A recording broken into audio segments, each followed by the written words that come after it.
watching The Naked Empire. And before I introduce Margaret Kimberley, I wanted to share with you a quote by Bruce Dixon, and he wrote an essay just recently titled Las Vegas, How White Rights, Neoliberal Isolation, and a Little Incompetence Killed 59 or 60 People this week. And this is just a little bit that Bruce wrote about the Second Amendment. And he wrote, quote, "The well-regulated militia to which the Second Amendment to the Constitution refers were a creation of colonial North America, as I explained back in July 2008. Quote, colonial America and the early US was a very unequal place.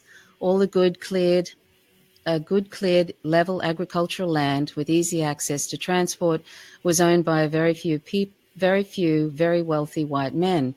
Many poor whites were brought over as indentured servants, but once they completed their periods of forced labor, allowing them to hang around the towns and cities landless and unemployed was dangerous to the social order. So they were given guns and credit and sent inland to make their own fortunes by encroaching upon the orchards, farms, and hunting grounds of Native Americans who had little or no access to firearms. The law, of course, did not penalize white men who robbed, raped, and killed Native Americans.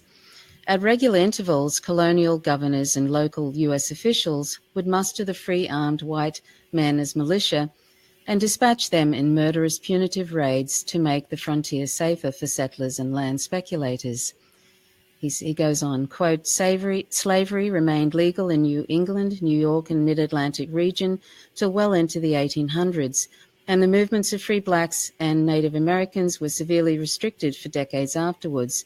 So colonial and early American militia also prowl the roads and highways, demanding the passes of all non-whites to ensure the enslaved were not escaping or aiding those who were, and that free blacks were not plotting rebellion or traveling for unapproved reasons. Historically then, the principled activities of the Founding Fathers, quote, well-regulated militia, end quote, were Native American killing, land stealing, slave patrolling, and enforcement of domestic apartheid. All of these, as the constitutional language declares, quote, being necessary to the security of a free state, end quote. A free state whose fundamental building blocks were the genocide of Native Americans and the enslavement of Africans, end quote. And he goes on to say, that, my friends, is why the United States of America in 1791 needed a Second Amendment. It was about deputizing every available white man for what the Constitution called, quote, the security of a free state, end quote. Those were the original intentions of the nation's founding fathers, baked into its body politic at birth, end quote. So that was Bruce Dixon from his essay. And now I'd just like to read you a quick biography of Margaret before I introduce her. So, excuse me for a second. Margaret Kimberley has been an editor and senior columnist of the Black Agenda Report since its inception in 2006. She was a contributor to a recently published book, Killing Trayvons, an anthology of American violence. Margaret is a regular guest on radio talk shows and has appeared on Al Jazeera English, RT, Govorit Moskva, The Real News Network, and Grit TV. Margaret is writing a book at present about racism and American presidents. So without further ado, I'll introduce Margaret. Hi, Margaret. How are you? Good. I'm great. Margaret, thanks. Great. I'm glad we're finally meeting. Yes. So yes. So Margaret, I suppose following on from that quote that I just read from Bruce Dixon, there was an Empire, I mentioned there was this Empire Files program, one of my favorites, the Empire Files, which featured a black academic, Professor Gerald Horne, who argued that the American Revolution was a counter-revolution, a counterinsurgency, and the British wanted to end both slavery and the stealing of land from Indigenous people. So, and also I've just mentioned what the Second Amendment was mostly created for. So would you like to comment on that? Sure. It's it's very interesting when I think about what I was taught as a child through school, actually through my college, university years. about the founding of the United States and the reason that the white settler population chose to demand and fight for independence from the crown. And it's always about they didn't want to be taxed, and they didn't like having British soldiers muster in their houses, and they wanted to be. They were influenced by the Enlightenment, and I suppose there's some truth to all of those things. But they wanted to conquer this continent, and they wanted to be unmolested in that conquest. They wanted to be free to expand their territory south and west. And they wanted to make sure that there would be nothing to stand in their way of keeping the chattel slavery system and expanding it and stealing native lands. So that's why they did it. And they did not want anybody getting in their way. There was already in the 1770s, there was talk of ending the transatlantic slave trade. So they wanted to make sure that that was never going to happen, and that would never be an issue in this territory they had claimed as their own. Mm-hmm. And Ajama Baraka, he writes for the Black Agenda Report. He mentioned that the U.S. government has waged a systemic assault on Black people who are treated as, in quotes, superfluous because the economy no longer needs their labor. Would you agree with that? Oh, it's absolutely true. We, obviously in the centuries of enslavement, our free labor was needed. Even in the Industrial Revolution, there was always a need for workers. But the triumph of neoliberalism has made many people superfluous, but us first. The jobs we used to have, which gave, I hate the term middle class because I don't think it describes anything, but the living wage jobs that Black people used to have were tied up in industry. So people who were auto workers or steel workers or government employees, we still depend on public sector employment. And those jobs don't exist. When I was growing up, until maybe the 80s, the largest employer in the United States was General Motors. Now the largest employer in the United States is Walmart. And I think that tells the story. People are not needed anymore. And of course, we're the first most disposable group of people. So we're facing a very grave crisis right now. And unfortunately, we're not discussing it in those terms. And the government has found a way of funneling, Black people into the prison mass industrial prison system, and now there's like a whole different sort of neo-slavery in the prison system, making Victoria's Secret garments and all sorts of things for nothing. Absolutely. If I read an article where in Russia they were going to start requiring anything to be made by prisoners to say made in prison. And of course, their prison population is nothing like ours. That should be the case here for us to see that furniture and undergarments and, uniforms are made by prisoners, that the people sometimes these service centers, when you call on the phone for assistance for banks or any number of things, the person you're talking to is in prison. Oh yeah, absolutely. And yeah. Oh, wow. It's possible. I'll put it this way: if the person in the call center, if they're not in India or the Philippines, they're in an American prison more than likely. And yes, and it's something that's not talked about. And it was a direct reaction to the liberation movement, which is commonly called the civil rights movement. The imprisonment of Black people began in earnest beginning in the early 70s. And now we have a prison population that has grown. It's more than 2 million people. We have both more people in prison than any other country and a greater percentage of our population in prison than any other country. Half the people, 2 million, half of the 2 million people are Black. We're 10% of the population roughly. but half the prisoners. A quarter of the people incarcerated on planet Earth are Black Americans. And so they have found a use for us. Now we have private prison corporations. So we have businesses that make money on people being behind bars. Yeah, it's amazing. I just if I just wanted to ask you something about the I heard the other day, I didn't know this, but the Communist Party was very much into the idea of racial integration, and I just wondered if you thought that the U.S. government, apart from the threatening capitalism and corporations, the communism, that part of this wanting to destroy the Communist Party was because of this idea of racial integration that the Communist Party had. Would you agree with that? Well, I think there were many reasons, of course, for the United States to destroy left movements and Black movements. There was an entire program called COINTELPRO, the counterintelligence program, which existed into the 70s.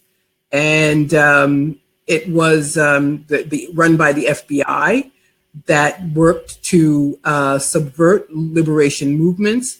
There were informants placed in the Communist Party, in civil rights organizations. FBI agents were required to have informants in Black communities. They infiltrated groups like the Black Panthers, sowed dissension among them, put people in jail, some of whom are in jail now for decades, had Dr. Martin Luther King under surveillance.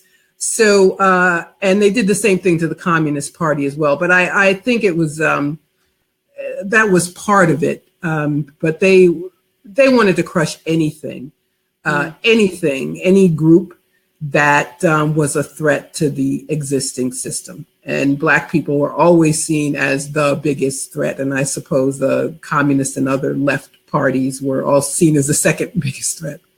Yeah. I can't remember the name of that. There's one Black Panther member, Mamir Jamal or something. I can't remember. He's still in prison now, isn't he? Yes. Well, he was convicted accused, and although he's always maintained his innocence, of killing a police officer in Philadelphia. And is there any sort of chance of him ever being released, or is that just going to go on? I doubt it. A court overturned his death penalty conviction. He was on death row, right. But now he has a life sentence, and he continues. He's a writer and a speaker, and he continues to speak from prison. He was very, very ill about a year ago. And of course, prisons their goal is not to keep anybody alive, but he is still here, thank God. But I don't think Mumia will ever be released from prison. Has he been in solitary confinement for much of that time, or? I'm sure he has. I don't know if he is allowed to speak on the phone, and so he broadcasts regularly, speaks to reporters. So currently he is not, but I'm sure he has. Do you think that there'll ever be like another party like the Black Panther Party, or something that with a different name but the same sort of thing? I hope so. I mean, we're trying to. That's one of my goals in life. But things have changed so much in the past 45, 50 years with this economy, which just grinds people down, where people, if they have jobs at all, the minimum wage here it's embarrassing how low it is. So it's difficult, all that to say, it's difficult for people to survive. And it was part of the Black Panthers were part of a larger movement. Which was also killed off, and killed off in some very sophisticated ways too. It wasn't just brute strength. The system made sure that some Black people were allowed to have some degree of prosperity, and the numbers of Black people who went to universities and got decent jobs and things of that sort. So that took the pressure off. There were more Black elected officials in office. So there's this group of people, some of whom we refer to as the Black Misleadership Class and Black Agenda Report, have been lifted up and for shrewd reasons, not for concerns about human rights. The fact that the prison population has grown so much, that keeps a movement from growing. And neoliberalism is so much stronger now. I also think a problem was having Barack Obama as president. Obama killed off Black politics. It was on life support anyway.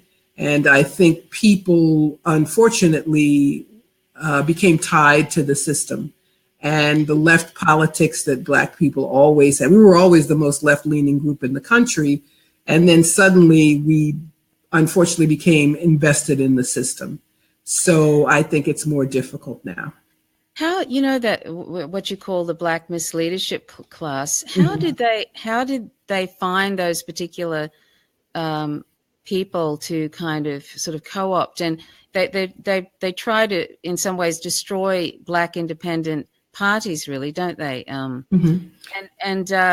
also, the Congressional Black Caucus has been completely supportive of the Trump's war budget, and so it's sort of that's kind of disturbing. But can you elaborate more on the Black Misleadership Class? Like, how did they become co-opted? And I mean, like, isn't that John Lewis? I mean, he's completely, right on board with the war party, the Democratic Party. And yet he's still sort of like they play into the that he was part of the civil rights, and so all that kind of thing, and people kind of fall for it and wait. Like as you were saying in one of your talks, that the or was it anyway? Glenn Ford was saying that when Obama got into office, a lot of the Black community actually started to support. The wars. Like beforehand they didn't, and then when Obama got in, and that's so sad, and so that he calls it like a trap in a way, the trap in that party of the duopoly. Right. Well, we Black people are I'm fighting a cold here a little, but at any rate, in the United States, there are a couple of things that happen to co-opt Black politicians. Money runs politics. And for many years, Black politicians were allowed to be independent. And then, of course, a decision was made to not leave them alone either. So some of them were targeted for defeat, those who didn't toe the line. So essentially, you can't run for office or stay in office if you take certain positions. And so they're bought off. All of the Democrats are just as bought off as Republicans. Our system, where we have just these two major parties, and any other party is relegated to spoiler status.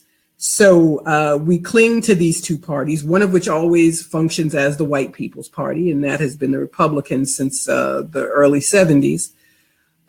So Black people cling to the Democrats regardless, because the Republicans are so bad, and they are. I'm not certainly going to defend them, but so we have this dependence on a party that is equally dependent on corporate support, equally complicit in America's aggressions around the world, and equally dependent on finance capital. So Obama, a lot of people in his cabinet came from Goldman Sachs, and all of them do that. All of them, Bill Clinton, Barack Obama, a lot of Democrats are the same.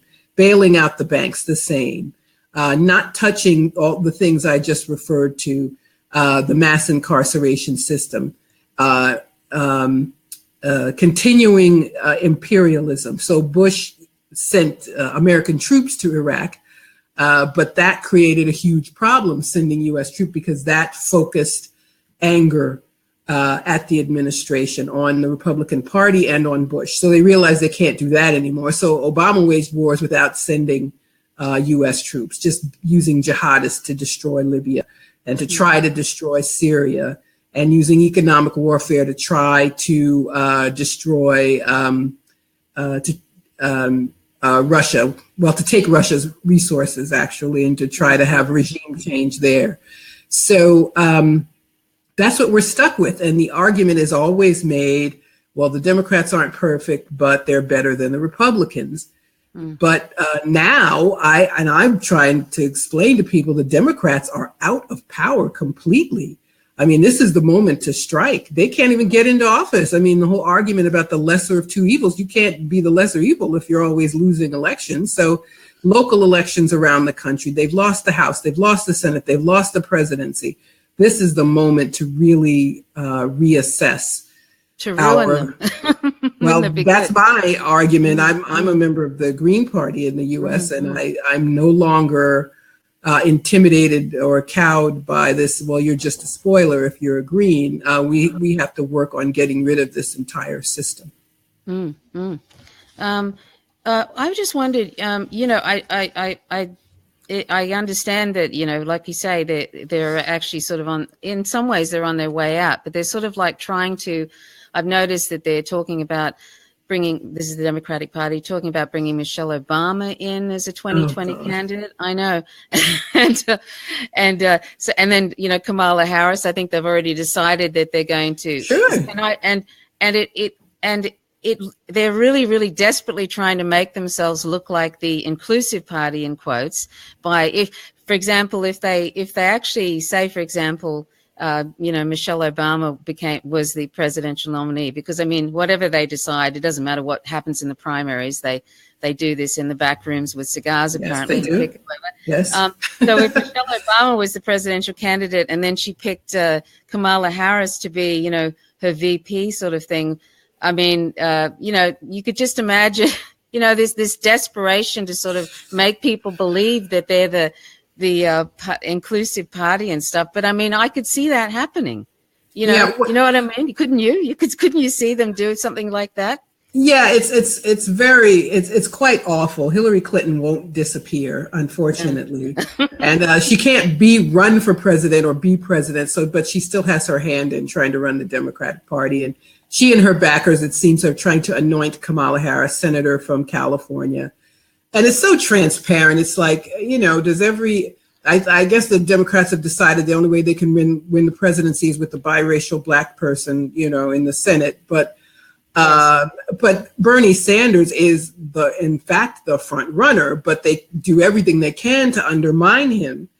And it's funny to me because he's not really that left. He really isn't. No, let's talk about him, actually. And his foreign policy especially is the same.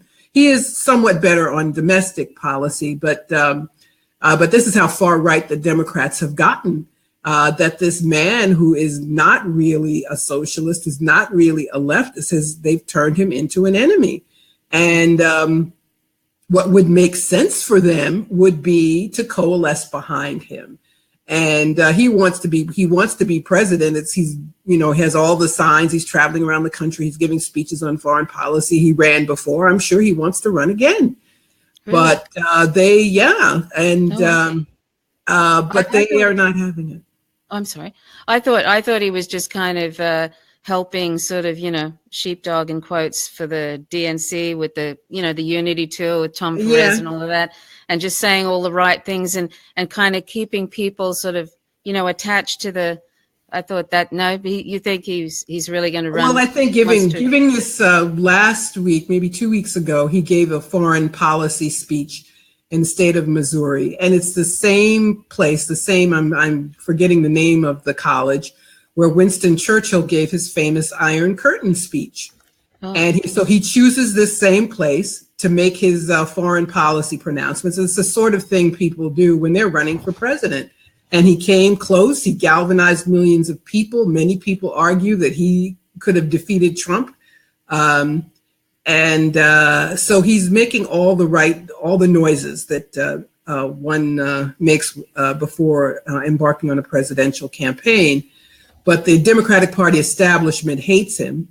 And they try to, even though he ended up endorsing Hillary Clinton and campaigning with her, they're now saying that he is the one who got Trump elected. And it's quite ridiculous. They don't even know how to be shrewd and how to win. But that's the sorry state of the Democratic Party. Yeah, really. What do you think are the chances of a third party taking hold, like the Green Party, like with all the electoral fraud taking place, the electronic voter machines that can be electronically hacked, and obvious electoral fraud even on the day, like the Sherry Honkeler's election, Homeland Security taking over the electoral infrastructure, and there's no room for third parties in debates and all of that. Like, how possible do you think it is for like a third party to? Our system is very hostile to third parties, and it's built for a duopoly to have only two. My argument then is that we must get rid of the Democrats and replace them. We need a real party, a real peace party, a real workers' party. And so I think our goal as Greens is to get rid of the Democrats. That is my hope and my dream, because they have outlived any usefulness they ever had. It's been a long time. It started in the 90s with Bill Clinton's victory. They became just as dependent on big money. Foreign policy, they were always equally aggressive. I mean, the Vietnam War was Lyndon Johnson's war, and he was a Democrat. But they were marginally better in domestic policy. But even that isn't true anymore. I mean, just basic stuff like raising the minimum wage, things that used to be low-hanging fruit, they can't and don't want to deliver on. I think our goal is to make the case that we must get rid of them and we must build another party. Right. So what's the final kind of stake in the heart of this, because they really are like floundering, and they're the sort of the desperate moves that they're making. What would be, how would you actually really like drive it and really knock them off, do you think? I think it has to be something external, frankly. I'm not trying to wish catastrophe on people, but I think it would have to be an economic catastrophe like a depression or war. I think unfortunately, I think it will take something truly catastrophic to get people to turn against this system, to recognize once and for all that it does not work for them and something radical is needed. And I don't say that happily, but how catastrophic could it get? I mean, because it's pretty bad. Like the oligarchy really has its foot on the necks of people now. I mean, it's really like everybody's becoming disposable, in a way, not just black people. It's sort of like, I remember Henry Thoreau is saying the politics of disposability. People are just not important anymore. It's like, I just wonder, what it would take for, everybody to go, well, this is just enough, and I hope it doesn't turn to blood in the streets and stuff. But no, I hope the same thing. But there is the other problem we have is the media, the corporate media in this country, which lies to us so much, which tells lies of omission and lies of commission. The biggest now is the so-called Russiagate, and trying to convince us all that Russia is responsible for all our problems and tried to meddle in our election. I mean, that is an example of the way they operate. For example, people don't know that. I don't know if people don't know. It's something that's just not talked about because it doesn't fit into the myth of American greatness. Half of all Americans are poor. I mean, making less than $31,000 a year.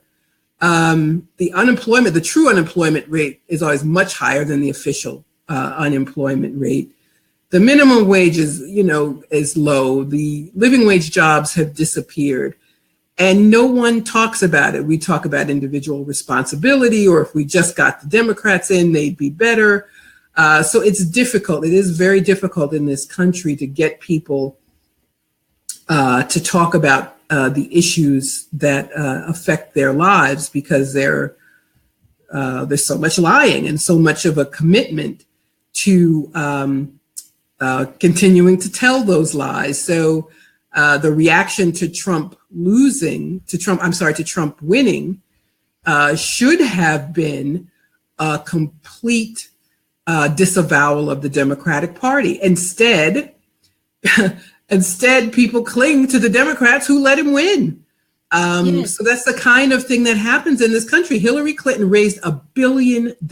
Trump raised a mere $700 million. She had the corporate media on her side. Republicans didn't think Trump was going to win. They had sort of written him off. The loss is her fault, and it's the fault of the Democratic Party establishment.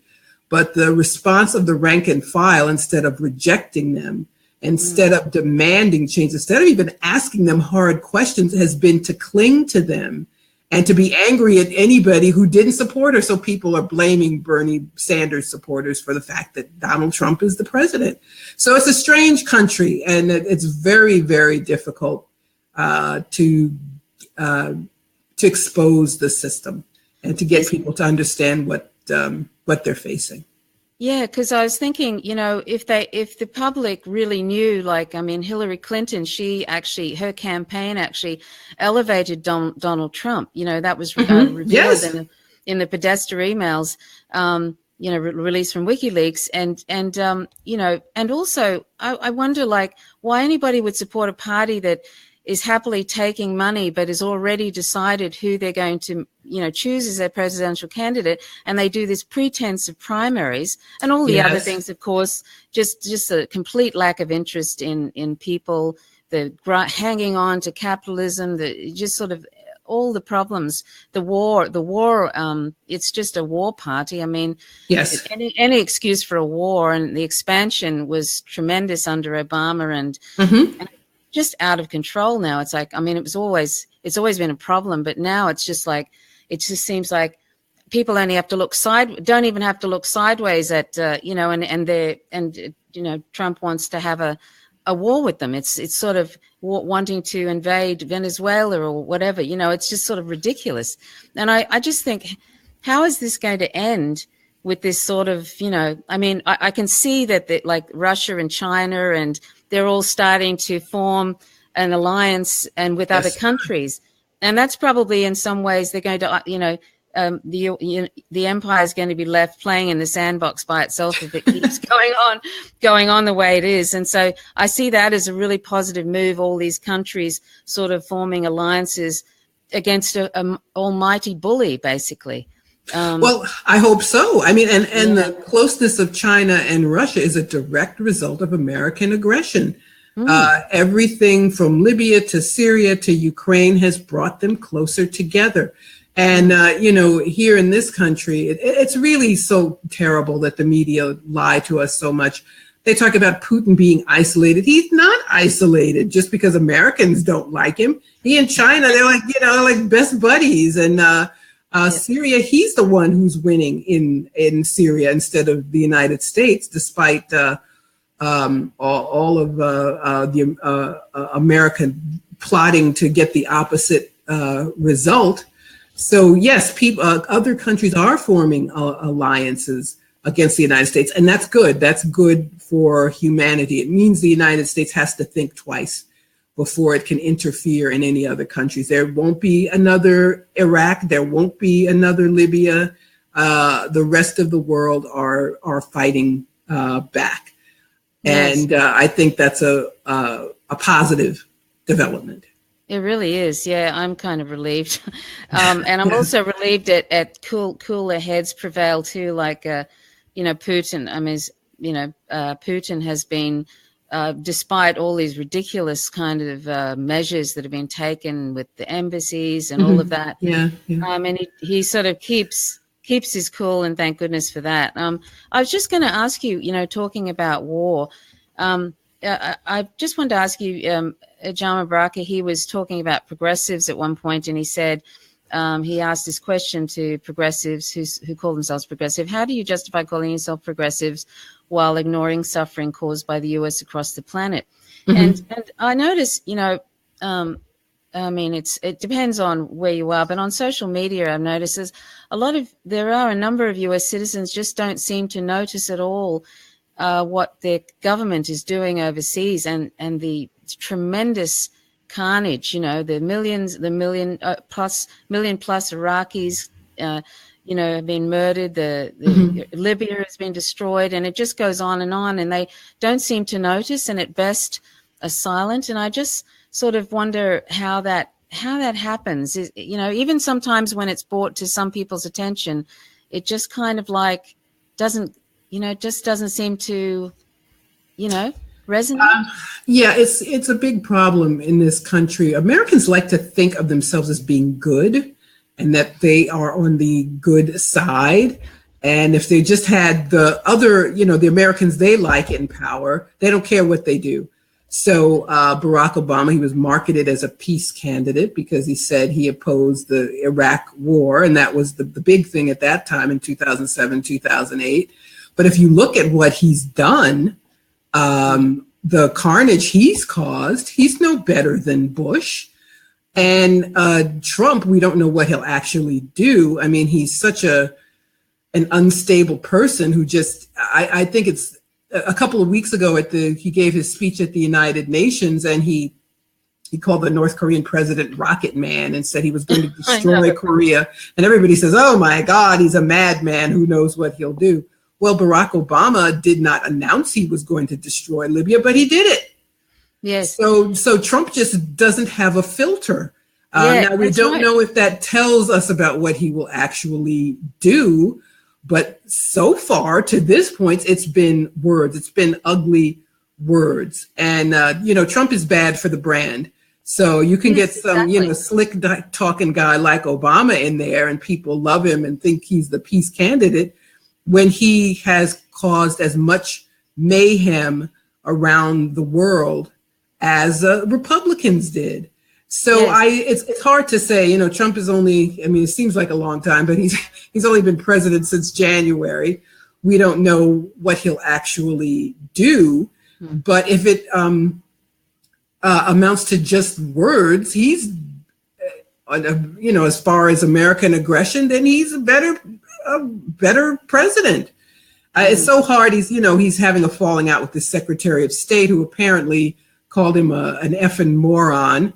And who wouldn't deny it, which tells me, Rex Tillerson was latest crazy news story, called him a moron.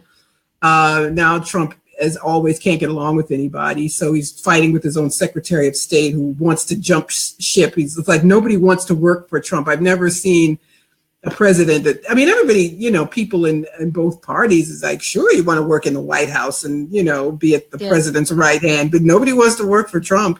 Nobody with any sense, anyhow. So somebody's going to write a really shocking book one day. He's going to. I hope someone. What it was like in the White House and during the Trump thing. Well, the top aides who came in with him are all gone. His chief strategist, his chief of staff, his press spokesman. They're never. These people usually start to leave like 2-3 years into an administration. It's only been 8 months and they're gone. But, you have a president who turns over foreign policy to his son-in-law and, does all kinds of crazy stuff. So we've got this nutty guy as president, but we don't know what he'll do with foreign policy. And the fact that he is so graceless and so boorish makes him an easy target. Yeah. But if they got rid of him, for example, he was in Vice President Pence, who is an establishment Republican politician, a professional politician, he wouldn't have all this craziness. He would just he'd probably be better actually at getting the right wing agenda passed. So he's a better salesperson. Oh, absolutely. So, and Democrats would stand down and make deals with him. I know they would. Yeah. And he's like a Christian fascist. So he'd actually be scarier than Trump. He'd probably be doing everything like in some ways like Obama did, with just kind of basically expanding things and all sorts of things going on. And yet he has this calm exterior and, the sort of the he's not thing. He's not a crazy man. And, So I argue with people like, we have to get rid of Trump. Trump should be impeached. And I was like, well, don't be so sure. I tell people all the time, you should be careful what you ask for. Yeah. I wanted to ask you about Obama. I think that people in the Black Agenda Report had seen the writing on the wall with Obama way back before he, became president and stuff. Did people realize what a warmonger he was going to turn out to be? No, they didn't. No, people who paid attention knew. There was so much animosity against Bush. The fact that he became president, a stolen election, they stole the state of Florida, which, gave him the electoral college victory. And it's interesting now, he was considered to be the dumb Republican, but at any rate, at the time, so he was very much disliked by Democrats. The Iraq War was very unpopular. And so it was easy for a Democrat to be sold as being a peace candidate. And the Obama marketing juggernaut is just awesome. Actually, it hasn't stopped. I don't think we'll ever get rid of him. So he would say things like he was opposed to the Iraq War, but then he would say, well, I'm not against all wars. I'm just against dumb wars, which meant not sending U.S. troops, just, war by other means. But I think you had to be of a very much left political viewpoint to see the real story of Obama, and to see the fact that the system was not, that he was elevated because the system needed a new face. They needed someone who would get buy-in. So they had to get rid of this unpopular party and this unpopular president, and hope and change, and the first Black president. And so people really thought that they were going to have the change that they wanted to see in their society. As awful as Facebook is and social media is, I actually, when Obama got in, I actually had tears in my eyes. That's how clueless I was about the whole duopoly and all of that. I had no idea what was going on behind the scenes. I really had bought the thing of the inclusive party and the white supremacist party and all of that. And then, and then I gradually hooked into Abby Martin's Breaking the Set and all that sort of thing. And I found out how wrong I was, but it just sort of, I don't know. It just, they certainly picked somebody who was, just looked the part but was just, he was really problematic. And I just wanted to ask you about, the poverty draft. There's, a disproportionate amount of Black people in the military, and, it pretends to be like a voluntary army, but really it's a poverty draft. And I just wondered, is there any awareness being raised in the Black communities about the poverty draft, and particularly in relation to recruitments at school, which is a big thing in the U.S.? Well, it's always an issue. The military has been a way out for people who did not have other options. And I know people who were in the military and give credit to their experience in the military for giving them some advantages in life they don't think they would have had otherwise. It was interesting during the Iraq War, they couldn't recruit. Big surprise. Nobody wanted to go off to Iraq. But in 2008, with the economic collapse, suddenly they had no problem recruiting because people didn't have jobs anymore. So now they have no problem recruiting. And it's always a debate in the Black community about the military and whether we should encourage young people to join the service. We have to remember it's not an employment program. It's the military. The purpose is to make war, and people can't be endangered themselves. And, their purpose is to kill if ordered to do so. So there's always been a debate about the military. And as far as we have an all volunteer military, we have since after the Vietnam War, because so much of the Vietnam War protest was directed towards the draft. And so they got rid of the draft. But many people on the left argue that we should have a draft, that we would have a less aggressive nation if everybody potentially could be endangered, if everyone could potentially be sent to war. I don't think it would quite work that way, because they've already decided to wage war without soldiers, sending soldiers abroad. The purpose of the military now is just to intimidate other countries and make military industrial complex rich. But yes, there is a lot of debate about the military and what it does and doesn't do. And the fact that they lie to these young kids and tell them they're going to pay for college, but that money is actually restricted. You have to be a full-time student, which no one's going to be after they get out of the service. And you can get job training. And, there are lots of homeless veterans here in New York and other places. People get out of the military and they don't have all these things that they're promised. So yes, it is a problem.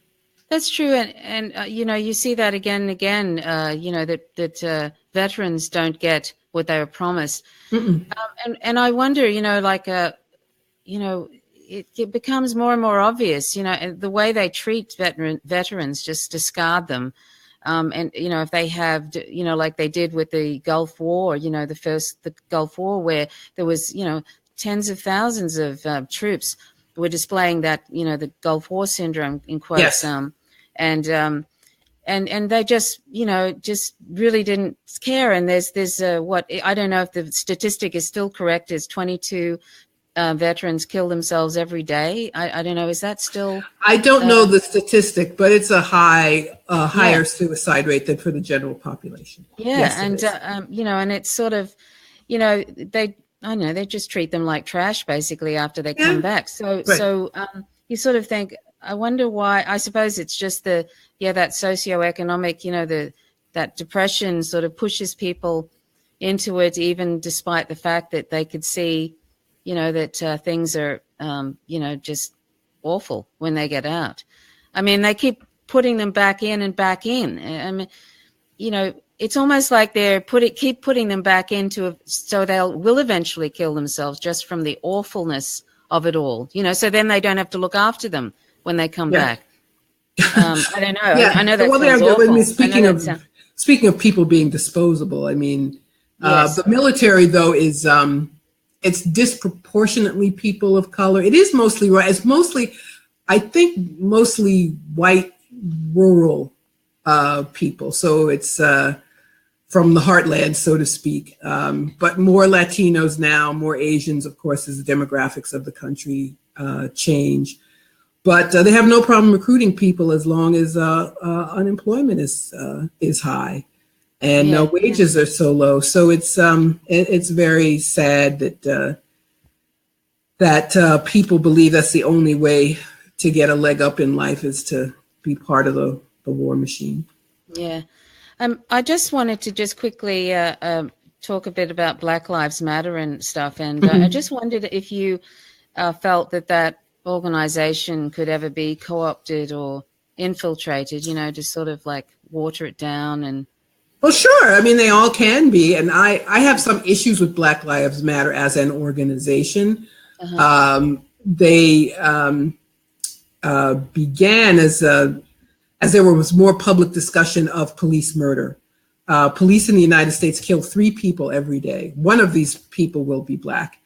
White people are killed by police too. They're collateral damage, of course, because the system insists on keeping Black people under control. But they really galvanized this movement, but they never talked about the fact that the federal government, the Obama administration, could have prosecuted these cops. If local prosecutors let a police officer go free, don't indict or don't convict, the federal government has that ability. But the Obama administration did not prosecute not one killer cop.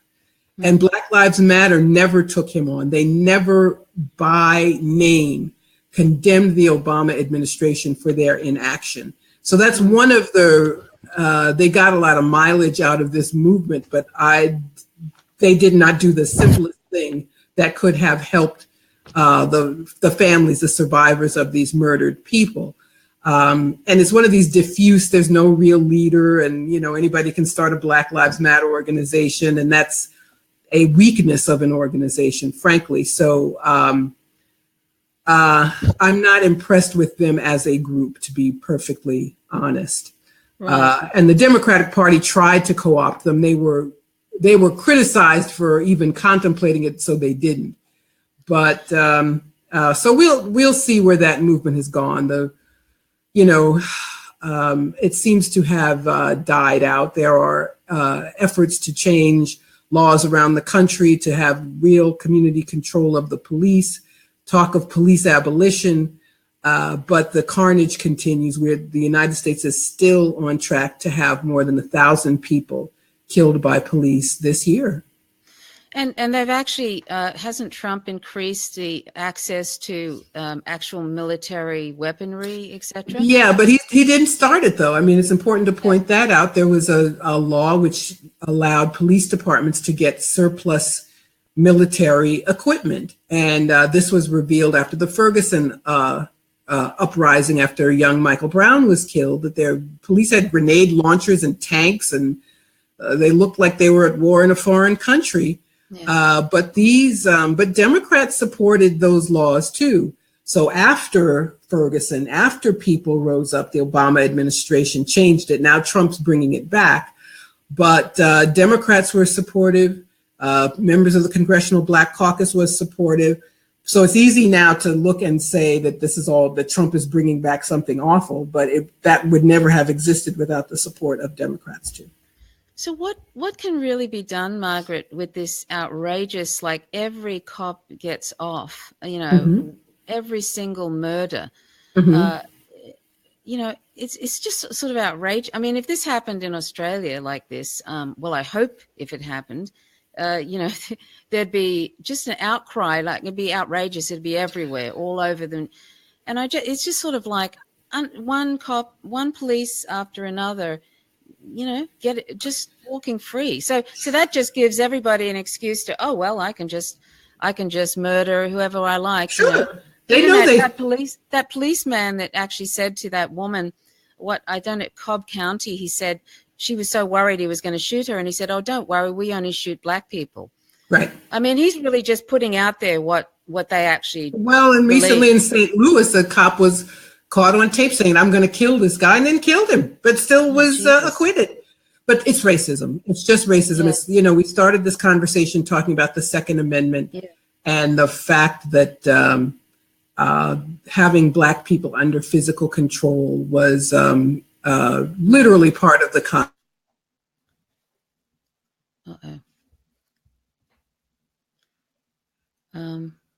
Is your screen frozen, Didi? Didi?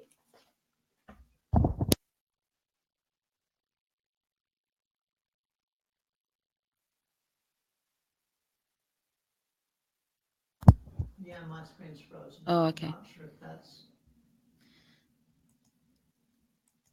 I think we might have lost Margaret just for a moment, and I don't know if she's going to suddenly drop off the screen. She seems a bit frozen. So I might have to just wait a minute and see if she comes back. Hold on, let me see if I can contact her. She may still be on. Can anybody see if Margaret's still talking? If somebody could just let me let me know if Margaret's still talking. Hold on a sec. Let me just send her a little message and see if she's still there.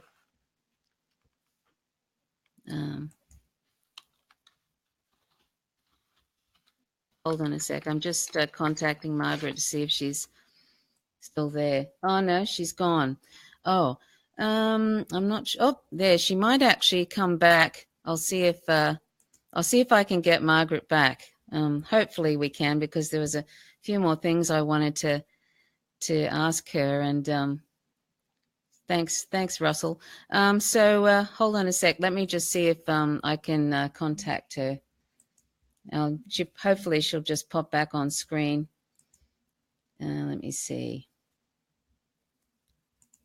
Let's see now. So I just wanted to mention that Margaret actually has a book that she's writing at the moment called the working title is what is it, the a Black People's Guide to the to American Presidents. So okay, so she's writing in the comment section. My screen, I'm here, my screen is frozen. So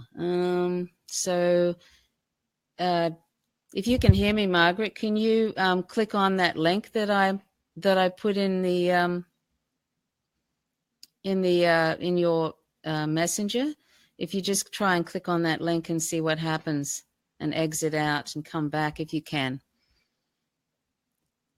So we might have to.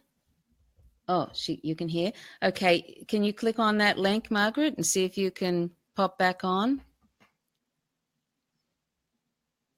And maybe reboot. We might sort of like pause briefly, and I'll sing a song while we wait for you.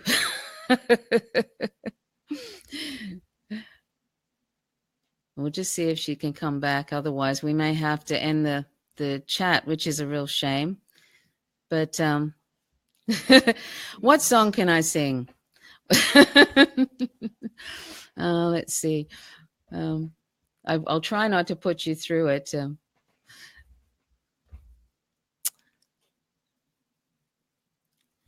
let me see. Are we going to be lucky and have Margaret back, or will I have to end the... Yes, refresh your browser, Margaret, if you can, and or even reboot. That might help. And meanwhile, while Margaret's, we're trying to get Margaret back, I don't think I really have all that much to... We've almost come to the end of it, so I really don't have that much to say. Oh, well, I can also say that for those who are listening, of course, modern monetary theory. Oh, here you are. Oh, I'm sorry, Margaret. I was just about to sing them a song, and that could have been really tragic. Except I couldn't think of what to sing. Sorry. I don't know. I don't know what happened. I think it was. Sometimes that happens. Yeah. Sometimes it's a bit. This particular software thing is a little bit temperamental. Oh, I see. Now you're in another room. No, it's just a different. Can you hear me? Yes. Okay, great. So yeah, it's just another. I just switched from my laptop to. Oh, okay. Oh, you poor thing. I'm making you run around. And Margaret's just gotten home from work and everything, and I'm making. Oh, okay. Well, so I don't know where we were. You were talking. I think you were talking about Black Lives Matter, and yes, there's a little bit problematic. And I was actually going to ask you why you thought that Black Lives Matter. They weren't They never interrupted Obama when he was talking, but they would interrupt, Hillary Clinton and Bernie Sanders and stuff. And I wonder why you think that is. Well, Obama was a huge problem for Black people. It was difficult for anyone for many people, not a Black Agenda Report, of course, but for others to criticize him. And it's one of the reasons that I was skeptical about the impact of their organization. Nobody would touch Obama. He was the untouchable, no matter what he did or didn't do for Black people.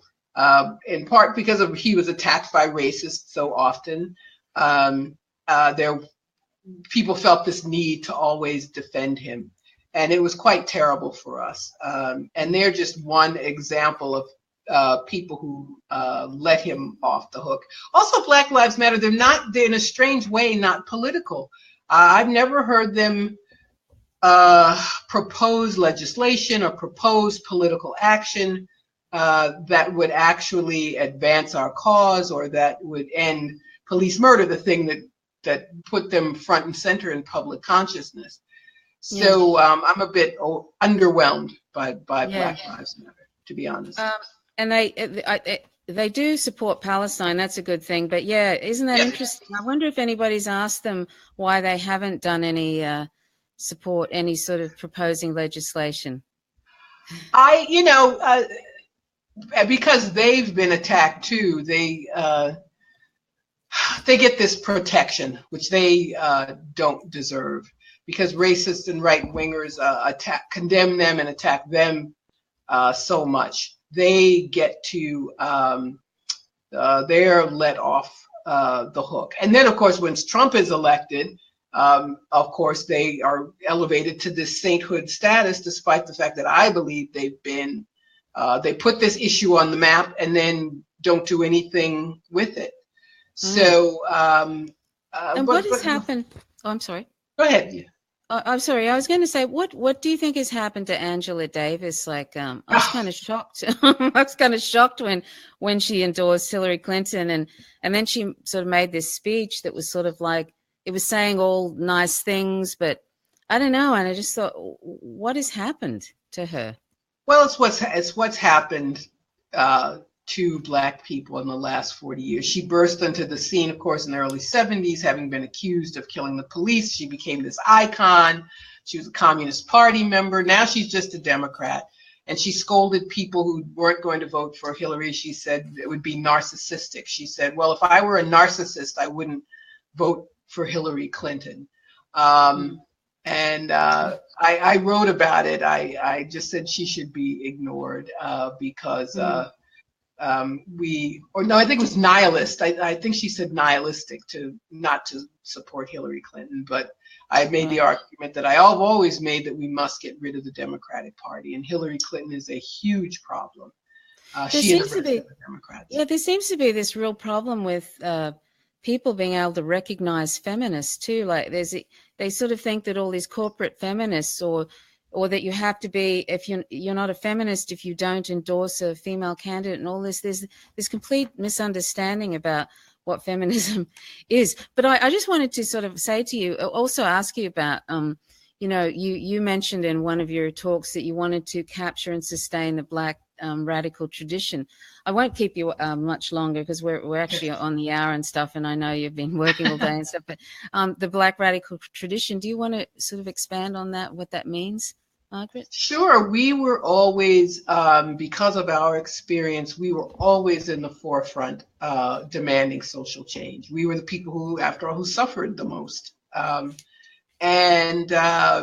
With time, because people were co-opted, I touched on this before, as our politicians gave up Black politics. We have politicians who are Black, but they don't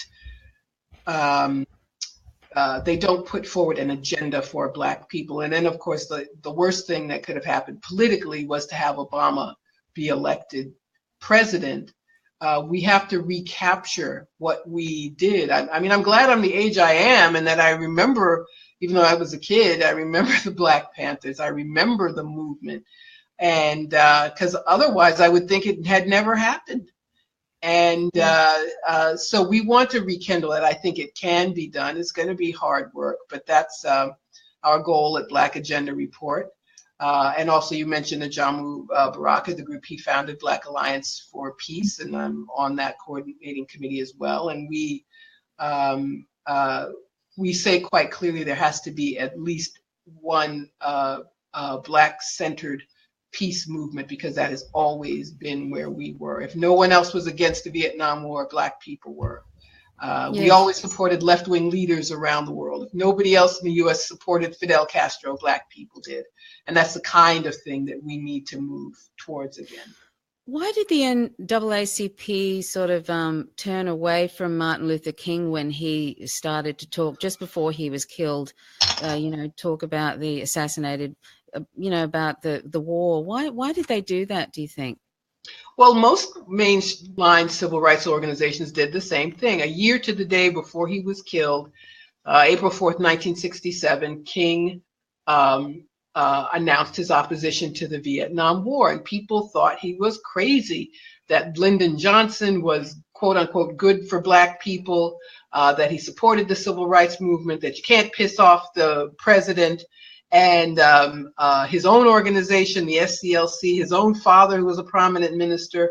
Of course, white people attacked him. The white liberal establishment, like the New York Times and the Washington Post, said horrible things about him. because this wasn't supposed to be in the purview of Black people. First of all, to talk about foreign policy was not our thing. We were just supposed to talk about the civil rights movement and stay out of anything else, not piss off the president. So yes, a lot of organizations attacked him. They were afraid. They were just afraid to step away from the establishment, and they were afraid of incurring the wrath of President Johnson. All right. And I just have a couple more questions, Margaret, and then I'll let you go. Sure. You mentioned you mentioned that what's that? Sorry, I said we lost a few minutes, so we can go on. You sort of mentioned that if we all acknowledge that U.S. empire is a gross violator of human rights here and abroad, that will be a point of unity no matter who we are. And that you're not a fan of the word ally, you're more interested in people being concerned about being left. Mm-hmm. Can you explain? Sure. There's all this talk of white allyship. People who are very well-meaning, white people who support our struggles, who want to fight our oppression, and how they can be an ally or not. But I would say you should call yourself a comrade and say that you're willing to do everything that we do. And I think anyone who really practices left politics is automatically a comrade. I think the word ally I would like to ditch it altogether, frankly, and just be on the left, just enunciate those principles, fight for those principles, and then by definition, that individual or those individuals will be a true comrade of ours. And I just you mentioned also that the Green Party to sort of that what needs to happen for the Green Party to really be seen as a real sort of a contender kind of thing is for people to get involved in all levels of government and stuff, and you sort of encourage people to do that. Yes, as I said earlier, I am committed to getting rid of the Democratic Party, but it has to be replaced by another one. And I believe the Green Party is the best means of getting that done. The Green Party has its own problems, growing pains, now being attacked for being blamed for Hillary Clinton's defeat. But I think we must stick with our agenda. People need to see Green Party candidates and need to know that we don't have to keep going with these two choices. And it's important for us. This is the worst time for us to fold our tent. This is the time for us to move forward. And just finally, your book, I just mentioned it while you were off, you've got a working title, which is The Black People's Guide to American Presidents. Yes. Did you want to speak a little bit about that, or did you just? Well, I'd like to finish it first. Yes, okay. But maybe we'll have you back on for that, and when you finish it, that'd be great. It's 45 essays about each American president and their what they did to Black people. Most of it is a sad story, even for recent presidents. The first presidents, 12 or 13 of them were slaveholders themselves. People who, and then we have presidents like Roosevelt or John Kennedy who get credit for helping Black people, for being good for Black people, as the saying goes, who actually were not. So when I finally get this done and published, I'd love to come back. Yeah, that'd be great. That'd be really great. I really appreciate you taking the time to chat, and it'll be great to have you back on again, Margaret. And I will wind it up here. And thank you so much for coming. I might sort of exit out of the. Oh well, actually, I don't need to exit out of the screen. Anyhow, so I thanks so much everybody for coming and for watching. And until next time, please join us next week. It'll probably be 9:15 this time. I got a bit mixed up with times because of daylight savings, but we'll have Daniel Kovalik, who's going to speak about Colombia. So till next time, thanks so much, Margaret. Thank you. And we'll see you again. Bye for now. Bye-bye. Bye for now.